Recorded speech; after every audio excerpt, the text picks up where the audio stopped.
আসসালামু আলাইকুম রহমতুল্লাহি ওবরকাতুহু। সম্মানিত দর্শক, ডক্টর মোহাম্মদ ইউনূসের যে অন্তর্বর্তীকালীন সরকার, তাদের কার্যকালের একদম শেষ সময়টিতে কতগুলো নিয়োগ, কতগুলো বদলি, কতগুলো পদত্যাগ, এই বিষয়গুলো নিয়ে নিদারুণভাবে আলোচনা হচ্ছে। এবং এ সকল পদত্যাগের সঙ্গে রাজনীতির পরিবর্তন অনেকের কপাল পোড়ার আলামত এবং অনেকের নতুন করে রাজনীতিতে পুনর্বাসিত হওয়ার সুযোগ তৈরি হয়ে গেছে। এই বিষয়গুলো নিয়ে আলোচনা করব। বিশেষ করে ওসমান হাদি হত্যাকাণ্ডের পর যারা ইনকিলাব মঞ্চের পরিচালক, হর্তাকর্তা, তাদের ১ নম্বর দাবি ছিল যে অপরাধীকে ধরতে হবে এবং ওসমান হাদির অপরাধী ধরা না পড়া পর্যন্ত কোনো ইলেকশন হবে না।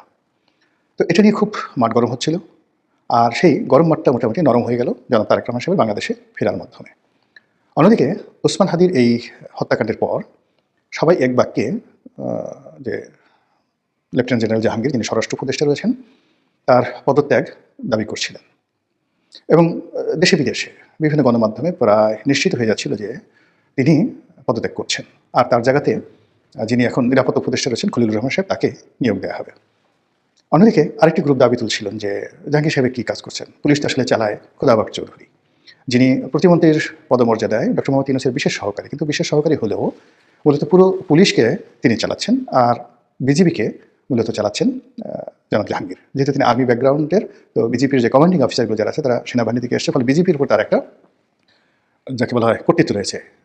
তো আর অন্যদিকে যেহেতু খোদাবাক চৌধুরী সাবেক আইজি ছিলেন, এই জন্য তিনি এখানে নিয়োগ লাভের পরপরই আইজি, মেট্রোপলিটন পুলিশ কমিশনার থেকে শুরু করে সব গুরুত্বপূর্ণ পদে তিনি নিয়োগ দিচ্ছিলেন তার পছন্দের মানুষকে।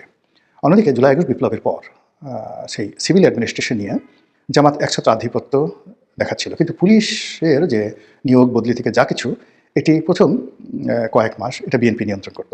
পুলিশ অফিসার্স মেস যেটা আছে, সেই পুলিশ অফিসার্স মেসের বসে পুলিশের সাবেক কিছু কর্মকর্তা যারা বিএনপির জামানাতে মানে 2001 থেকে 2006 সালে তারেক রহমান সাহেবের খুব ঘনিষ্ঠজন ছিলেন এবং এসপি বা সিনিয়র এসপি পদে তারা চাকরি করার পরে অনেকে চাকরিচ্যুত হয়েছেন, অনেকে ওএসডি হয়েছেন।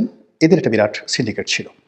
তো সেই সিন্ডিকেটটি মূলত পুলিশ থেকে আওয়ামী লীগের যারা লোকজন তাদেরকে তালিকা ধরে ধরে তাদেরকে আউট করা, আর বিভিন্ন জায়গাতে খালি জায়গাতে নিজেদের দলীয় লোক বসানোর যে কাজটি উইদিন 1 মাসের মধ্যে চমৎকারভাবে করেছিল। এর ফলে কী হলো, জামাতের মধ্যে নিদারুণ একটা নেতিবাচক প্রতিক্রিয়া দেখা দিল। অন্যদিকে পুলিশের মধ্যেও কিন্তু একটা নেতিবাচক প্রতিক্রিয়া দেখা দিল এবং পুলিশ কোনো অবস্থাতেই অ্যাক্ট করছিল না, প্রথম 2-3 মাসে একেবারেই অ্যাক্ট করছিল না। ঠিক সেই সময়টাতে যখন হঠাৎ করে প্রথম আরেকটা ঘটনা ঘটলো যে ওই সময়টাতে স্বরাষ্ট্র উপদেষ্টা ছিলেন ব্রিগেডিয়ার জেনারেল সাখাওয়াত। তো তার একটি বক্তব্যের কারণে তাকে সরিয়ে দেওয়া হলো এবং সেখানে লেফটেন্যান্ট জেনারেল জাহাঙ্গীর সাহেব যখন এলেন, তিনি একেবারে সহজ সরল সাধারণ ভাষায় কথাবার্তা বললেন, যেটি স্বরাষ্ট্র মন্ত্রণালয়ের মতো এরকম একটি সেক্সি মিনিস্ট্রি, মানে আকর্ষণীয় মিনিস্ট্রিতে এরকম লোকজন অনেকেই পছন্দ করে না। সেখানে চাই যেখানে খুব চৌকস কেউ একটা হবেন। এখন সাবেক স্বরাষ্ট্রমন্ত্রী ছিলেন, ওইরকম না।